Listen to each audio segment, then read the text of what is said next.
কেমন আছেন সবাই? ত্রিজগতের আরো একটি নতুন পর্বে আপনাদের স্বাগতম। আজ আমরা প্রাণী জগতের বিস্ময়কর কিছু তথ্য আপনাদের জানাবো। এই যেমন পৃথিবীর প্রথম মাছ, বিশ্বের প্রথম উভচর প্রাণী, বিশ্বের প্রথম সরীসৃপ, এরকম আরো অজানা তথ্য আপনাদের আজ জানাবো। তো চলুন শুরু করা যাক আজকের পর্ব।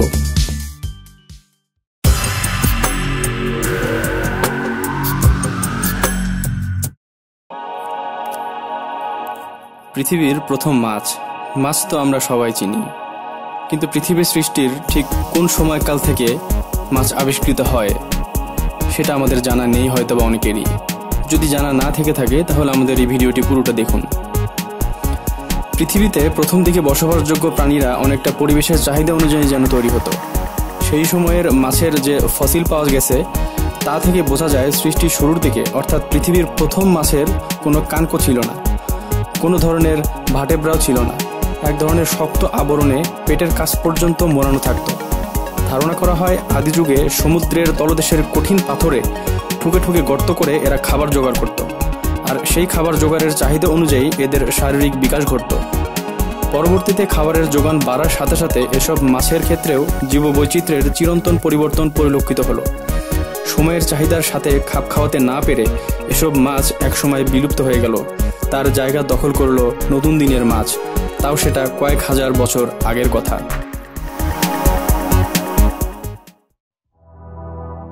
বিশ্বের প্রথম উভচর প্রাণী। সাধারণত সেই সব প্রাণীদেরকে উভচর প্রাণী বলা হয় যাদের ত্বক চুলহীন ও ভেজা থাকে এবং এই ত্বকের মধ্য দিয়ে পানি দেহের ভেতরে এবং বাইরে আসা যাওয়া করতে পারে। প্রায় সব উভচর প্রাণী তাদের জীবনের প্রথম অংশ পানিতে কাটায় এবং পরবর্তী জীবন স্থলে অতিবাহিত করে। এই দ্বৈত জীবনযাপনের কারণেই এদের নাম দেওয়া হয়েছে উভচর। এদের ইংরেজি নাম অ্যাম্ফিবিয়ান, গ্রিক শব্দ অ্যাম্ফি অর্থাৎ উভয় এবং বায়াস অর্থাৎ জীবন থেকে এসেছে। উভচর প্রাণীর তালিকায় প্রথমেই আসে ব্যাঙের নাম। এছাড়া বিভিন্ন ধরনের গিরিগিটি ও বেশ কিছু সরীসৃপ এই তালিকায় পড়ে। তবে পৃথিবীর প্রথম উভচর প্রাণী ছিল অনেকটা কুমির আকৃতির। এটা ছিল কুমির এবং ব্যাঙের সম্মিলিত বৈশিষ্ট্য অনুযায়ী। উভচর প্রাণীরাই ছিল প্রথম মেরুদণ্ডী প্রাণী যারা অভিযোজনের মাধ্যমে স্থলে বসবাস করতে শুরু করে। এরা সরীসৃপদের পূর্বপুরুষ, যেগুলি আবার পাখি ও স্তন্যপায়ীদেরও পূর্বপুরুষ। সমস্ত উভচর প্রাণীকে তিনটি মূল বর্গে ভাগ করা যায়। প্রথমটি হলো কাউডাটা বা লেজযুক্ত উভচর। এদের মধ্যে আছে সাইরেন, সালামান্ডার ও নিউট। অ্যানুরা বা লেজহীন উভচর হচ্ছে দ্বিতীয়। এদের মধ্যে আছে বিভিন্ন জাতের ব্যাঙ। 3 নম্বর হচ্ছে জিমনোফিওনা। এরা অনেকটা কেঁচো সদৃশ, যেমন সিলিলিয়ন। বিজ্ঞানীরা প্রায় 6000 প্রজাতির উভচর প্রাণী দেখতে পেয়েছেন। এদের মধ্যে ব্যাঙের প্রজাতির সংখ্যাই সবচেয়ে বেশি। এ পর্যন্ত প্রায় 5362 প্রজাতির ব্যাঙ আবিষ্কৃত হয়েছে। ফ্রগ জাতীয় ব্যাঙদের ত্বক সাধারণত মসৃণ ও এদের হাত পা লম্বা থাকে, আর টোড জাতীয় ব্যাঙের ত্বক অমসৃণ, গ্রন্থিময় এবং এদের হাত পা ছোট থাকে। ব্যাঙের বাইরে অন্যান্য উভচরদের মধ্যে সবচেয়ে বেশি প্রজাতি আছে সালামান্ডার নামের প্রাণীর। এদের প্রজাতির সংখ্যা প্রায় 556। এই শ্রেণীর উভচরদের দেহ সরু ও লম্বা এবং লেজযুক্ত। সবচেয়ে কম সংখ্যক প্রজাতির উভচর হলো সিলিলিয়ান জাতের উভচর। এদের প্রজাতির সংখ্যা মাত্র 173।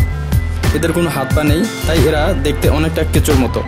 এদের বেশিরভাগই ভূতলদেশে মাটি খুঁড়ে বসবাস করে, তবে এদের কিছু কিছু প্রজাতি পানিতেও থাকে। বিশ্বের প্রথম সরীসৃপ। মেরুদণ্ডী প্রাণীদের পুরনো শ্রেণী বিভাগের 5টির মধ্যে দ্বিতীয় শ্রেণীর, যার ইংরেজি নাম হলো রেপটাইল। সাধারণ ভাষায় সরীসৃপ শব্দের অর্থ যারা বুকে হেঁটে চলে। আধুনিক শ্রেণী বিভাগে সরীসৃপ একাধিক অনাত্মীয় শ্রেণীর অবৈজ্ঞানিক একীকরণ বলে বিবেচিত। সাধারণভাবে আমরা অনেকেই মনে করি বিশ্বের প্রথম সরীসৃপ ডাইনোসর। আসলে তা নয়। বিশ্বের প্রথম সরীসৃপ হিসেবে ধরা হয় হেলোনোমাস নামক এক সরীসৃপকে। ধারণা করা হয় টিকটিকির মতো দেখতে এই ধরনের সরীসৃপ আজ থেকে 360 মিলিয়ন বছর আগে কার্বনিফেরাস যুগে পৃথিবীর বুকে বিচরণ করত। বিশেষজ্ঞরা গবেষণা করে বের করেছেন সেই সময় পৃথিবীর মানচিত্র বা স্থলভূমির চেহারা ছিল অনেকটা আমাদের এই ভিডিওতে দেখানো ছবির মতো। হেলোনোমাস নামক সরীসৃপ ছিল প্রায় 20 সেন্টিমিটার দীর্ঘ, লেজ সহ। বর্তমানে আধুনিক কালের টিকটিকির মতোই ছিল তার আকার, তবে তারা ছিল কুমিরের মতো সাজানো দাঁতের সারি এবং সেই দাঁত ছিল অত্যন্ত তীক্ষ্ণ। সেই সময়ের জীববৈচিত্র্য হিলোনোমাস নামক সরীসৃপ তাদের এই তীক্ষ্ণ দাঁত ব্যবহার করে শিকার ধরা এবং খাওয়ার কাজ করত।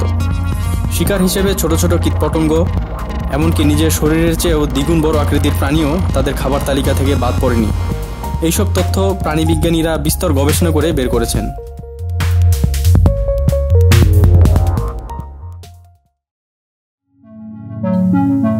ত্রিজগতের এই পর্বটি আপনাদের কাছে ভালো লেগে থাকলে লাইক দিতে পারেন এবং আগামীতে এমন আরো আকর্ষণীয় তথ্য বিষয়ক ভিডিও পেতে চাইলে সাবস্ক্রাইব করে সঙ্গে থাকুন। ধন্যবাদ।